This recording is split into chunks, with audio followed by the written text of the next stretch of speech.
Salut à tous, bienvenue sur la chaîne NIL Développement, la chaîne de la formation en matière de programmation informatique. Aujourd'hui, nous allons présenter les types de données avec Python, comme nous avions promis. Mais juste avant de le faire, je vous invite à visiter notre chaîne NIL Développement. Vous pouvez vous abonner en cliquant sur ce petit bouton, s'abonner, ou en anglais, subscribe. Vous pouvez aussi vérifier les vidéos qui ont été insérées. Vous pouvez les visualiser, vous pouvez assister à ces vidéos sans problème. Il y a une querelle d'exercices qu'on est en train de faire. Aussi, vous pouvez vérifier ces exercices avec nous.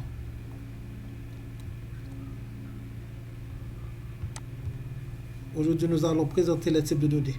Dans le tuto précédent, nous avions parlé sur les notions de variables. Mais aujourd'hui, ce sont les types de données qui sont à l'honneur. Tout d'abord, c'est quoi un type de données? Un type de données avec Python spécifie les nombres, les caractères à stocker et à manipuler dans un programme. Ces types de données sont très liés avec la notion de variable. On ne peut pas déclarer une variable sans utiliser les types de données qui associent à ces variables. C'est comme ça.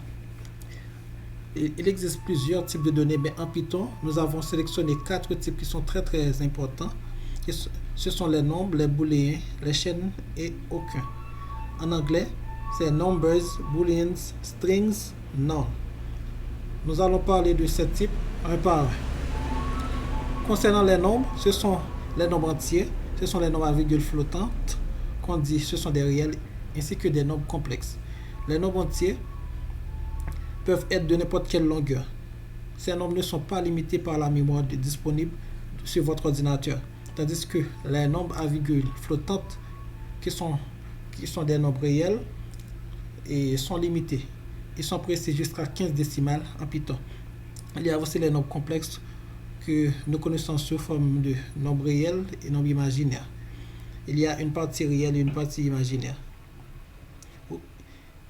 Cela se présente sous la forme x plus yj, où x représente la partie réelle et y la partie imaginaire. Quelques exemples.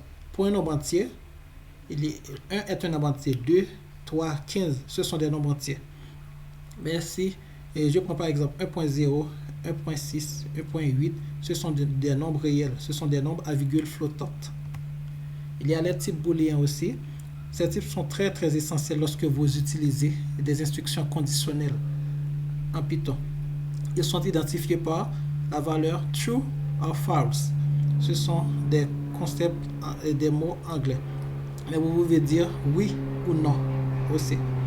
Ces types sont traités comme des mots réservés en Python. Nous avons les types chaînes qui sont très importants aussi. Ils sont composés d'une séquence d'un ou plusieurs caractères.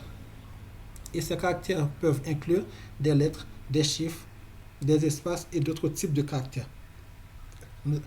Avec le type chaîne, nous avons le littéral des chaînes en Python. Avec ce type de chaîne, vous pouvez utiliser des guillemets simples ou doubles pour représenter les chaînes. Nous avons deux exemples. Exemple 1. Nous avons la lettre B entre simples guillemets. C'est une variable. Ensuite, nous avons la chaîne de caractères bonjour et entre simples côtes ou bien simples guillemets. Dans l'exemple 2, nous avons toujours une seule lettre entre double côte et une chaîne de caractères bonjour aussi entre double côte. Dans l'exemple 2. Il y a ce qu'on appelle aussi la chaîne multiligne en Python. Et dans ce type de chaîne, il y a un triple guillemet ou plus. Ce sont des valeurs fixes, pas des variables que vous fournissez littéralement dans vos scripts. Il y a aussi deux exemples. Il y a la lettre B entre triple côte ou et triple guillemet. Il y a aussi la chaîne bonjour entre triple guillemet. Et dans l'exemple 2, il y a plus que le triple guillemet. Il y a beaucoup plus de guillemets.